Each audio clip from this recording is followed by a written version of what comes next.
Now on Top Stories Philippines, Jojo Nones at Richard Cruz naglabas ng reaksyon hinggil sa pambabatikos na natatagap mula sa mga galit na netizens sa social media kaugnay ng reklamo ni Sandro Muhlach ng panghahalay sa kanya. Nagbigay na ng reaksyon ang kampo ni Jojo Nones at Richard Cruz kaugnay sa isyung kanilang kinahaharap sa kasalukuyan.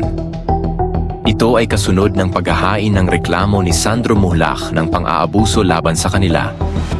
Kahapon, mismong ang GMA Network ang naglabas ng mga pangalan ni Nones at Cruz sa social media na siyang inireklamo ng baguhang aktor na si Sandro.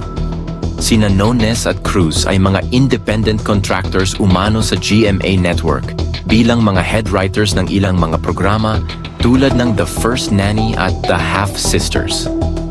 Samantala, nakapanayam naman ang legal counsel ni Nones at Cruz hinggil sa issue. Ayon kay Attorney Maggie Gardugue, labis umanong ikinalungkot ng kanyang mga kliyente ang mga pambabatikos na natatanggap mula sa social media. Hindi pa man napapatunayan na sila ay may sala, ngunit hinusgahan at grabe ang mga natatamo nilang pambabash ng mga taong galit na galit sa kanila. Sa ngayon, tumanggi muna silang magsalita tungkol sa issue dahil hindi pa nila nababasa ang mismong kopya ng reklamo na inihain ni Sandro Muhlach laban sa kanila. Apela nila sa publiko na igalang ang investigasyon. And though these allegations do not mirror the true accounts of the event, we would like to reserve the right to respond in a proper forum when we receive a copy of the formal complaint. Saad ni Gardugue.